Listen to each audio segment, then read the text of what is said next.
से देश भर में क्लाइमेट चेंज का इम्पैक्ट देखने को मिल रहा है। साथ ही साथ इसका एग्रीकल्चर पे, फार्मिंग पे भी बहुत गहरा इम्पैक्ट हो रहा है। जिस तरह से एकदम से मौसम में चेंजेस आए हैं और क्या जो हमारे एग्रीकल्चर इंस्टीट्यूट्स हैं या फिर एग्रीकल्चर ऑर्गेनाइजेशंस हैं वो किस तरह से क्लाइमेट चेंज पर काम कर रही हैं, इस पर रिसर्च कर रही हैं। इस पर बातचीत के लिए मेरे साथ मौजूद हैं डॉक्टर शकील अहमद खान। सर, पहले तो बहुत बहुत स्वागत है आपका किसान ऑफ इंडिया में। सर, मैं आपसे जानना चाहूँगी कि ये जो यहाँ पे ये वाला जो मॉडल रखा है वो क्या है, इसके बारे में हमारे फार्मर्स को बताएं। ये जो मॉडल यहाँ पे रखा हुआ है, यहाँ पे हमने डिस्प्ले किया हुआ है कि क्लाइमेट चेंज से जो इम्पैक्ट एग्रीकल्चर पे होता है और एग्रीकल्चर का क्या रिस्पॉन्स है उस क्लाइमेट चेंज से, उसकी डिफरेंट एक्टिविटीज़ हैं। For example we have the carbon dioxide enrichment plot where जैसे कि अभी क्लाइमेट चेंज की वजह से जो कार्बन डाइऑक्साइड गैस है, जो कि one of the important green house gas है और उसका टेम्परेचर इंक्रीज़ करने में बहुत बड़ा रोल है। सो अभी जो कार्बन डाइऑक्साइड का कंसंट्रेशन है 415 ppm जैसे है, उसको अगर हम 500 ppm या 550 ppm या 600 ppm कर देते हैं कार्बन डाइऑक्साइड, तो उससे क्रॉप के ऊपर क्या इम्पैक्ट पड़ रहा है, ये स्टडी को हम यहाँ पे देख रहे हैं। सर, यहाँ पे जो ये हर चीज़ लगी हुई है इसके बारे में थोड़ा हमको इन्फॉर्मेशन दे दीजिए। ये जो फिनोमिक्स की स्टडी है, इसमें हम फिनोलॉजिकल जो क्रॉप में डिफरेंट जैसे कैमरे लगे होते हैं, this cameras are move throughout this crops and it give the different phenology of the crops, जिससे उससे क्रॉप्स में क्या क्या डेवलपमेंट हो रहे हैं डिफरेंट टाइम्स के में, वो हमें पता चलते हैं इससे। सर, जैसे इसमें जो कैमरा ये लगे हुए हैं, इनका क्या यूज़ रहता है? ये कैमरा जो है जैसे जो ग्रोथ पीरियड जो ग्रोथ डेवलपमेंट हो रहा है क्रॉप के अंदर, उसके डिफरेंट टाइम्स के ऊपर जो हमें पिक्चर्स आती है, तो हमें पता चलता है कि किस समय पे किस टाइम का डेवलपमेंट हो रहा है। एंड सर, ये सब चीज़ें यहाँ पे जो हैं, ये ओपन टॉप चैम्बर है, जो पहले हमने जैसे आप ग्रेडियंट टनल और ये कार्बन डाइऑक्साइड इनरिचमेंट का एक्सपेरिमेंट है, पहले ओपन टॉप चैम्बर में हम करते थे, जिससे क्या होता था ऊपर खुला हुआ होता था और इसके अंदर हम देखते थे टेम्परेचर इंक्रीज़ होना और कार्बन डाइऑक्साइड से क्या फ़र्क पड़ा। बट नाउ हमने इसको सेपरेट आउट कर दिया है। जो टेम्परेचर का एक्सपेरिमेंट है वो हमने टेम्परेचर ग्रेडियंट टनल के थ्रू किया हुआ है और कार्बन डाइऑक्साइड इनरिचमेंट का हमने कार्बन डाइऑक्साइड को इनरिच करके देखते हैं क्रॉप के ऊपर। एंड सर, फिर ये जो ये वाला जो पोर्शन है, इसका क्या यूज़ रहेगा? ये टेम्परेचर ग्रेडियंट टनल है, उसमें एक तरफ तो हम कूलर लगाते हैं, दूसरी तरफ हम एग्जॉस्ट लगाते हैं। तो इसमें क्या होता है, एक टेम्परेचर ग्रेडियंट बनता है, जिससे एक साइड में टेम्परेचर जो है, मान लीजिए सपोज दैट 28 डिग्री है, बीच में 26 डिग्री है और एक तरफ 25 डिग्री है, तो ये डिफरेंट टेम्परेचर्स पे क्रॉप का क्या रिस्पॉन्स है, इस चीज़ की हम स्टडी करते हैं। ओके, एंड सर, ये क्या है, इसके बारे में बता दीजिए। This one is that's I already told, carbon dioxide enrichment experiment है। जैसे मैंने बताया, कार्बन डाइऑक्साइड का इस समय कंसंट्रेशन एटमॉस्फेयर में 415 ppm है, तो इसमें हम क्या करते हैं, कार्बन डाइऑक्साइड को क्रॉप में देते रहते हैं, जिसका जो कंसंट्रेशन होता है वो 500 ppm, 550 ppm या 600 ppm तक करके देखते हैं, उससे क्रॉप के ऊपर क्या फ़र्क पड़ रहा है। एंड सर, इसमें जो टेक्नोलॉजी लगी है वो क्या है? जैसे यहाँ पे मैं देख रही हूँ पीछे ये जो लगे हुए हैं, ये कार्बन डाइऑक्साइड को एक बड़ा टावर होता है हमारे पास, जो यहाँ पे मेंशन नहीं है, उस टावर्स में कार्बन डाइऑक्साइड होती है और इसके थ्रू हम कार्बन डाइऑक्साइड को बीच में देते रहते हैं क्रॉप्स को।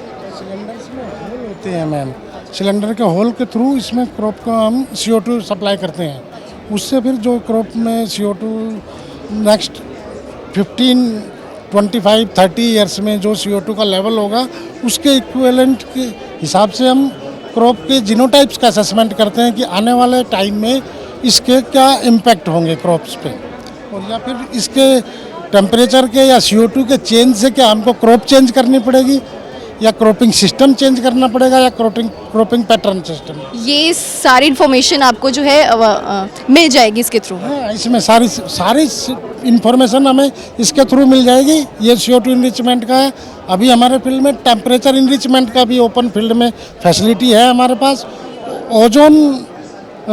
ओजोन फेस भी अब हमारे वर्ल्ड फेस उसमें फील्ड में अवेलेबल है। वर्ल्ड क्लास की टॉप मोस्ट इंडिया की सबसे बेस्ट क्लाइमेट चेंज फैसिलिटीज़ यहाँ हमारे डिवीज़न ऑफ एनवायरनमेंट साइंस में IRI में अवेलेबल है। एंड सर, मैं आपसे ये ये क्या है, इसके बारे में बताएं। एडी कोहेरेंस फ्लक्स टावर है। इसमें क्या होता है, जो जिस एरिया में हमने क्रॉप लगा रखी है, उसमें एडी कोहेरेंस फ्लक्स टावर में हमें हर सेकंड की जो है ना इन्फॉर्मेशन मिलती है कि उसमें टेम्परेचर क्या है एडजॉइनिंग एरिया का, उसका रिलेटिव ह्यूमिडिटी क्या है, उसमें कितना ह्यूमिडिटी है, और जो ग्रीन हाउस गैसेस हैं एटमॉस्फेयर में वो उसका कंसंट्रेशन कितना आया। Every seconds we get the information in the eddy covariance.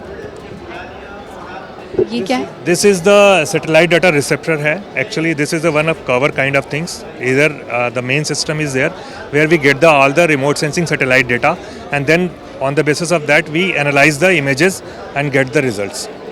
तो सर मेरा वही है कि किस तरह से ये पूरा का पूरा सिस्टम जो अभी आप लोगों की जो संस्था है वहाँ पे लगा हुआ है, फार्मर्स के लिए यूज़फुल होगा आगे जाकर, किस तरह से ये वाली चीज़?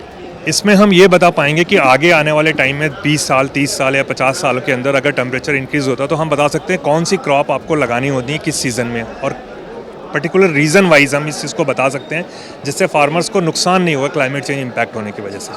और कोई भी फसल बोएंगे तो उसकी बुआई का टाइम आगे पीछे करना है, या उसमें पानी कितना लगाना है, किस टाइम पे लगाना है, कितना फर्टिलाइज़र डालना है, वो सब इसके असेसमेंट के हिसाब से हम फार्मर्स को आगे बताते रहेंगे।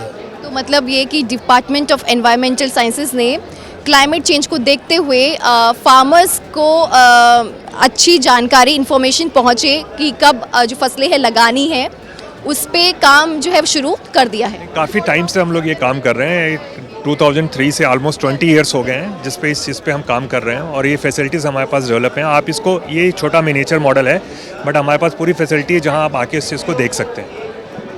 कुछ काम हमने फार्मर्स फील्ड में भी किए हैं। मेवात रीजन में भी डॉक्टर एस.के. बंदोपाध्याय का NIP का प्रोजेक्ट था, वहाँ क्लाइमेट चेंज से जो वाटर रिक्वायरमेंट की जो होती थी उसको कम ज़्यादा करने के लिए, और आपकी ड्रिप इरिगेशन या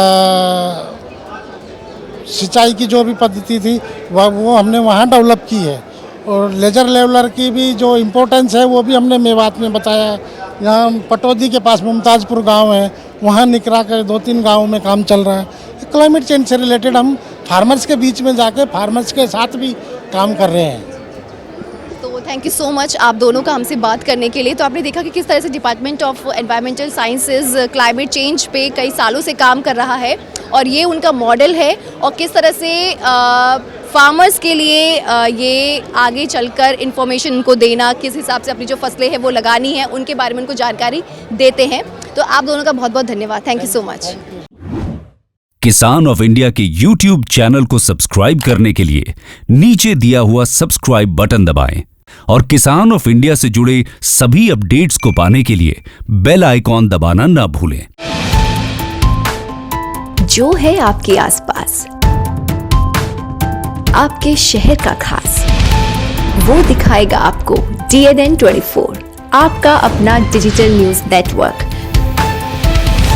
तो फिर कीजिए लाइक, सब्सक्राइब और फॉलो।